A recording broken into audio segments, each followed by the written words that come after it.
Ils sont où les délégués? Les délégués? Les délégués. Oui, très bien. Merali, il est là. Et l'autre? Messerem. Messerem. Mais quel chaud. Parce qu'en fait, ce qui s'est passé, comme je n'arrivais pas à rentrer, j'ai essayé de joindre le délégué téléphone. Son téléphone est fermé à Ouaraqat, d'accord. Donc, s'il vous plaît, changez de délégué, changez pour IL, changez de délégué pour IL. Je n'accepte pas ce délégué, d'accord. Depuis madame. j'essaie de l'appeler. Mais dites aux étudiants, je m'excuse, j'arrive pas. Madame, Vous entendez les échos? Un cours avant. Hein? On avait un cours avant. Non, mais son téléphone est fermé. Un cours avant, il est 10 heures. Madame, il a assisté le cours d'anglais. Et il a assisté, mais j'arrivais pas à la voir. C'était, moi j'étais embêtée parce que vous étiez là et j'arrivais pas à rentrer. Donc il fallait que je vous fasse parvenir l'information comme quoi je suis en train de me connecter, j'arrive pas. Même le mail ne marchait pas. Même le mail, ça ne marchait pas. Bon, mais allez. Est-ce que vous entendez l'écho? Il y a un écho. Hein? Il y a un écho. Vous m'entendez? Oui. D'accord. Alors, on y va.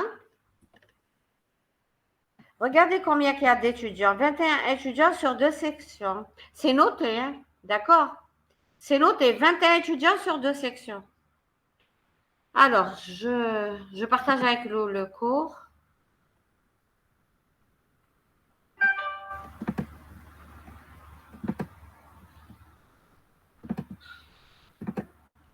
Alors.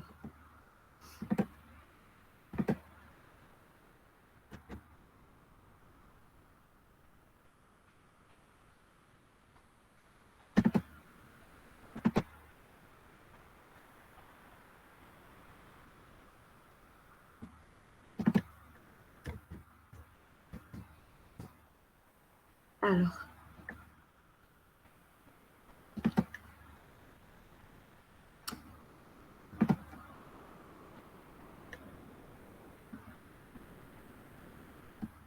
Décidément. Bon, le cours, il restait un petit. J'ai de l'écho. Qu'est-ce que je peux faire? J'ai de l'écho. Hein? Qu'est-ce que je peux faire? Vous ne savez pas? J'ai de l'écho. Pardon, J'ai un écho. madame? Pardon? Madame, peut-être que vous êtes entrée dans 2 pages différentes. Pardon? Dans 2 appareils différents. Peut-être que vous êtes connecté sur 2 appareils différents. Non, j'ai. Bon, je vais voir. Peut-être 2 fenêtres différentes. Hein? 2 fenêtres différentes. Là, non, j'ai une seule. Attendez.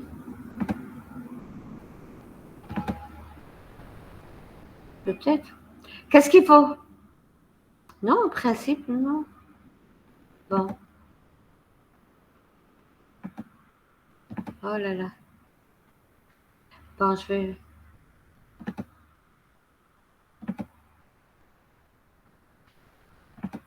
C'est mieux? Non, c'est pas mieux.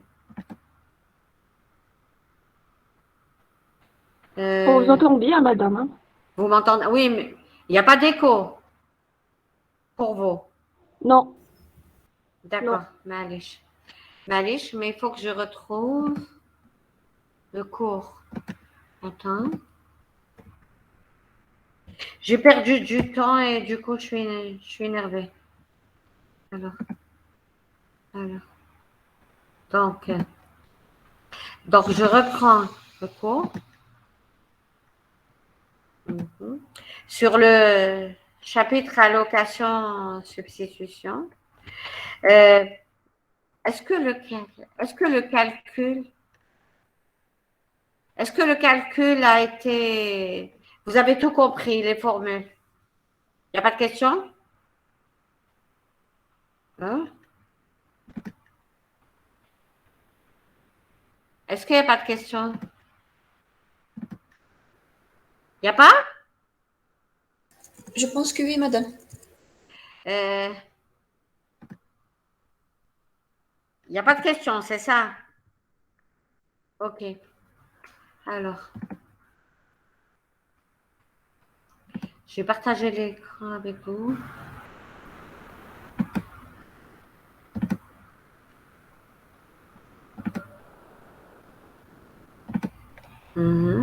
Voilà. Alors, s'il n'y a pas de questions, vous voyez le cours? Oui, madame. Très bien. Donc, si vous avez compris, il restait juste un petit bout de cours. Alors, groupement hétérogène et substitution. On avait commencé par parler des groupements homogènes. Un groupement homogène, c'est un groupement dans lequel les éléments sont de la même nature. D'accord? Même nature, par exemple, on avait pris le cas des tableaux. Des tableaux, des vecteurs, etc. Maintenant, un groupement homogène, c'est un groupement dans lequel les éléments, les sous-éléments ne sont pas forcément de même type, de même nature, de même longueur, ainsi de suite. Donnez-moi un exemple de groupement hétérogène. Un exemple. Hein? Un exemple de groupement hétérogène. C'est facile, hein? On en a parlé le jour du présentiel. Madame, l'enregistrement. Voilà, c'est ça. Un enregistrement, par exemple, une base de données des étudiants. Vous avez le matricule, le nom, le prénom, l'adresse, la section, l'âge, etc. Ça n'a pas forcément la même longueur, le même type de caractère. D'accord? Donc, voilà ce qu'on fait quand. Donc, c'est pas pareil. D'accord? C'est pas pareil. Donc, pour chercher un élément, qu'est-ce qu'on fait? Vous avez vu en base de données les accès, soit des accès séquentiels, soit des accès par dichotomie, etc. Bon, on n'en parle pas trop. Ça ne vous intéresse pas pour le moment. Alors, la substitution. La substitution, alors ce qu'on vient de faire, c'est chercher l'adresse, calculer l'adresse d'un élément.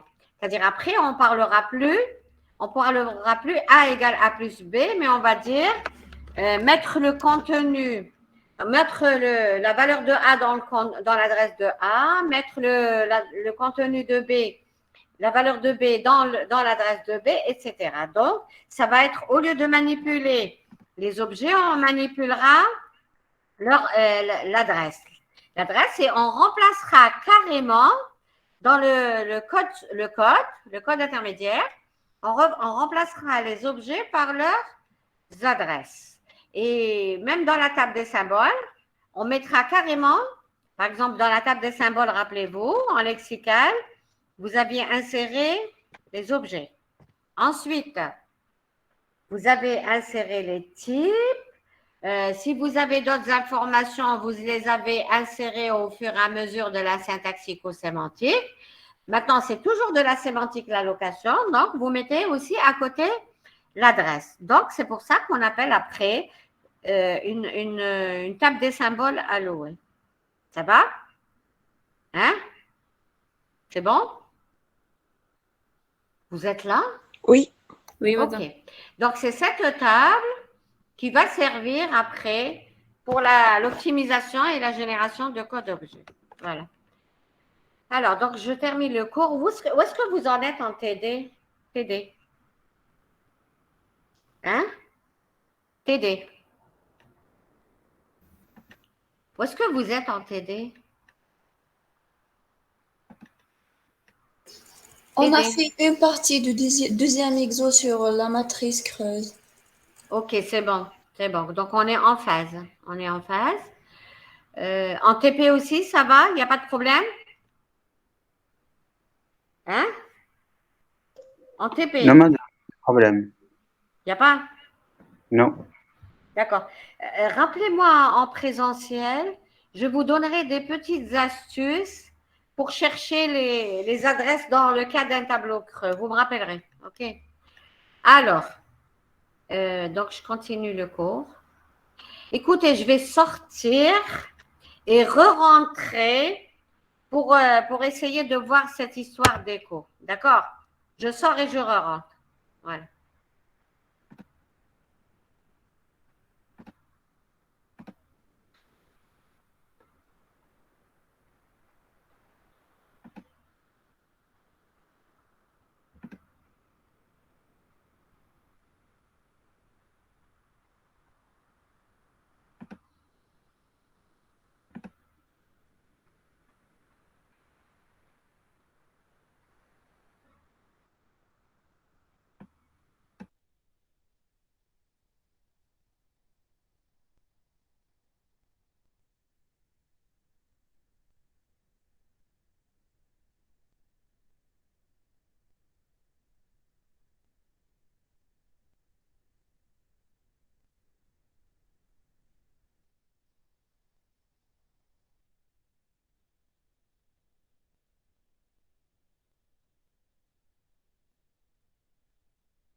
Vous m'entendez? Est-ce que vous m'entendez? Oui, madame. Oui, Très madame. bien. On Oh vous là entend. là. Ok. J'ai souffert. Alors, je reprends. Donc, je reprends le cours.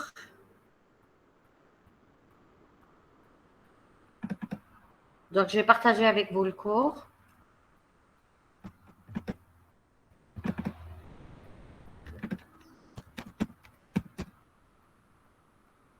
Alors, c'est chapitre 4. Hein?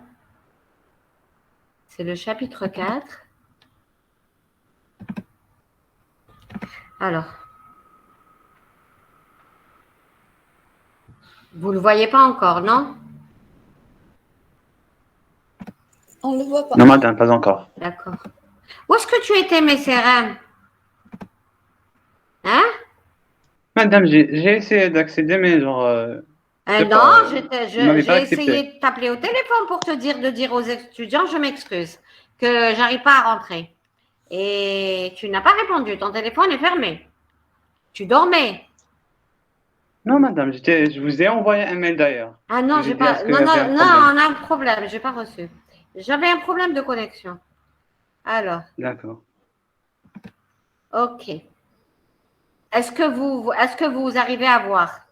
Attendez. Ah, oh là là. Décidément,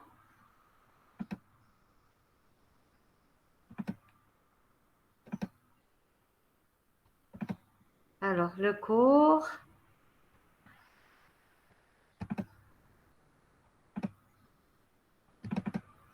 Est-ce que vous voyez le cours? Vous voyez le cours? Oui, madame. Très bien. Ah, j'ai souffert. Pour une demi-heure de problème. Pas de connexion. Ensuite, j'arrivais pas à rentrer. Ensuite, l'écho. Donc voilà, c'est maintenant que je me stabilise. Alors, est-ce que vous avez des questions? Je répète. Est-ce que vous n'avez pas de questions sur ce que vous avez fait jusqu'à maintenant en compile?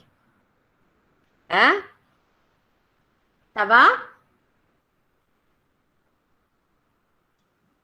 Ça va, madame. Vous êtes Ça là? va, oui, madame, D'accord. ça va. Ok, donc là, ce qu'on va faire, on passe au chapitre 4. Le chapitre 3, c'était allocation-substitution. Le chapitre 4 est une suite. C'est juste pour que ça ne fasse pas trop long. Un chapitre long, qu'est-ce qu'on a fait? On a partagé le chapitre en deux. Donc, chapitre 4 est une suite directe du chapitre 3.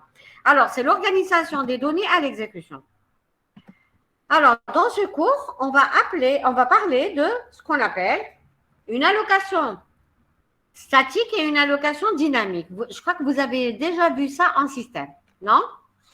Allouer de l'espace statiquement et dynamiquement. C'est beaucoup de systèmes. Alors, donc, vous avez deux types, allocation statique et allocation dynamique. Alors, l'allocation statique, c'est un cours relativement simple. Hein. Les cours de compile 2, ils sont plus ou moins simples.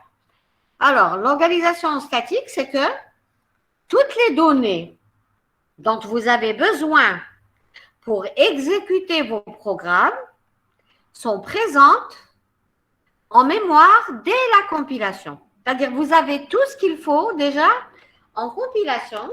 Donc, arrivé à l'exécution, tout est figé, tout est statique.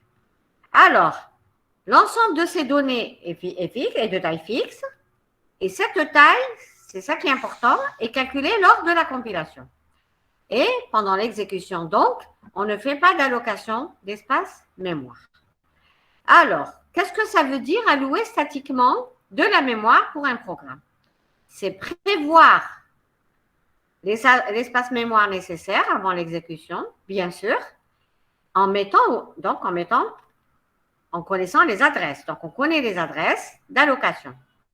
Et puis, réserver concrètement, pendant la compile, cet espace. D'accord? Et du coup, juste avant l'exécution, cet espace devient accessible. Alors, l'avantage de ce type d'allocation, c'est que ça évite tous les problèmes qu'on connaît du ramasse-miettes, etc. On ne les retrouve pas dans le cadre de l'allocation statique, d'accord? L'avantage, c'est qu'on alloue la taille dont on a besoin dès la compilation. Voilà. Alors, à la compilation, le compilateur calcule la taille mémoire nécessaire. À l'exécution, le système d'exploitation vérifie s'il dispose d'assez de mémoire pour exécuter le programme. Dans le cas contraire, bien sûr, c'est annulé. Il n'y aura pas d'exécution. Alors, on va prendre des exemples. Hein. Alors, l'organisation de la mémoire dans ce cas. Alors, vous avez de la place. D'accord? Donc, vous réservez de la place en mémoire pour le code cible, rappelez-vous. On est parti d'un programme. Notre but, c'est qu'on n'a pas de compilateur. Donc, nous, qu'est-ce qu'on fait? Nous, informaticiens, même si on n'a pas de compilateur, ça ne nous effraie pas. On essaie de construire nous-mêmes notre compilateur. C'est un petit peu ce que vous faites en TP, mais en TP, vous ne construisez pas vraiment le compilateur, puisque vous utilisez le flex et le bison, le flex ou le yak, le bison. Le flex ou bison, flex et yak. Donc, si vous voulez, vous ne construisez pas totalement le compilateur. Vous rajoutez des petites routines, mais vous ne construisez pas parce qu'on n'a pas le temps. Avant, on le faisait. Hein. Avant, les étudiants construisaient eux-mêmes leur compilateur. On ne le fait pas maintenant, faute de temps. Alors, donc vous avez le programme cible pour lequel vous voulez créer le compilateur. Vous avez les données statiques et vous avez les données dynamiques. Les données dynamiques, on va en parler. Il n'y en a pas beaucoup. Hein. Vous n'avez pas de récursivité, vous n'avez pas les tableaux dont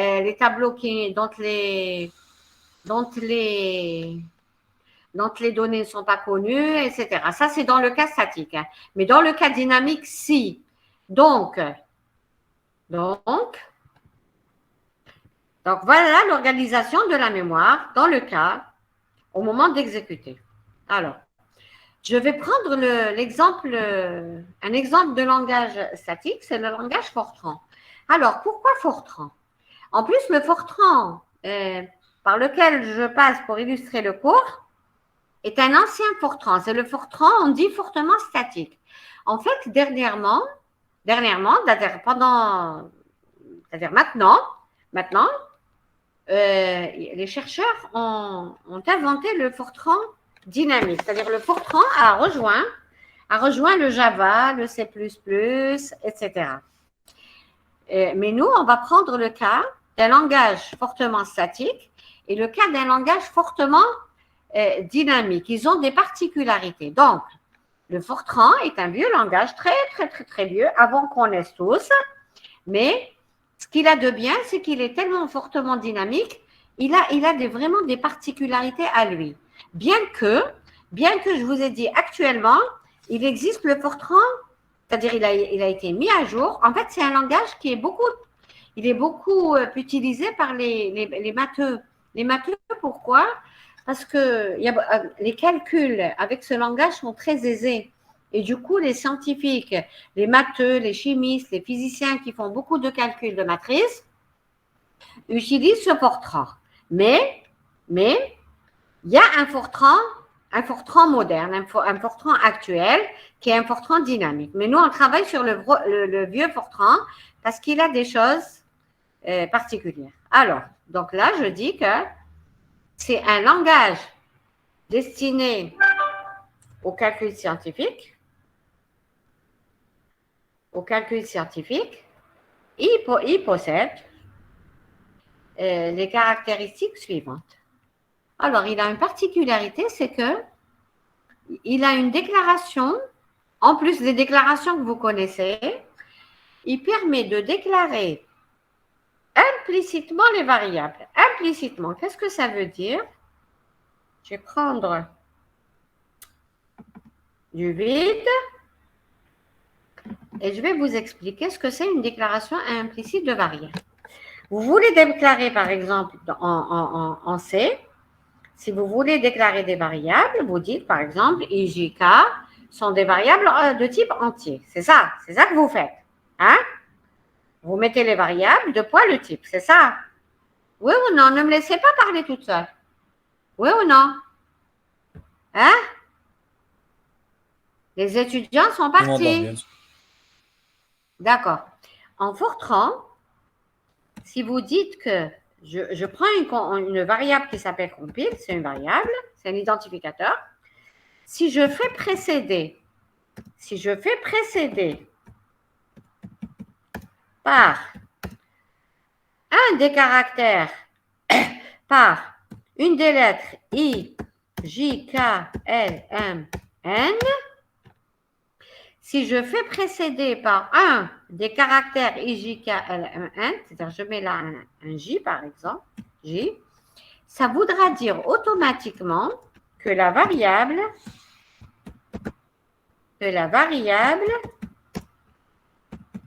est de type entier.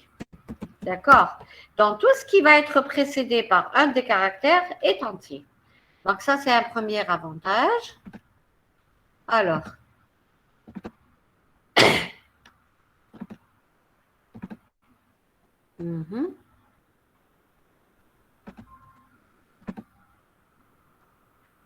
alors, où est-ce qu'il est le cours? Alors. Ensuite, il n'y a pas d'objet à structure dynamique. D'accord? Par exemple, les tableaux, vous êtes obligé de spécifier la taille des tableaux. Les bords du tableau doivent être connus à la compilation et le calcul de l'espace nécessaire au tableau est connu à la compilation. Alors, les fonctions et les sous-programmes. Vous savez ce que c'est un sous-programme? Vous savez ce que c'est un sous-programme? Hein? Est-ce que vous me suivez? Oui, madame. Vous êtes là? Oui, madame. C'est quoi? C'est quoi? Comme une procédure. Une procédure. C'est une madame. procédure, voilà. Une fonction. Est-ce que les deux délégués sont là? Messer Ramela et Merali, tu es toujours là, Merali? Merali? Très bien. Écoutez, s'il vous plaît, j'ai 36 étudiants. J'ai 36 étudiants sur les deux sections. C'est pas normal.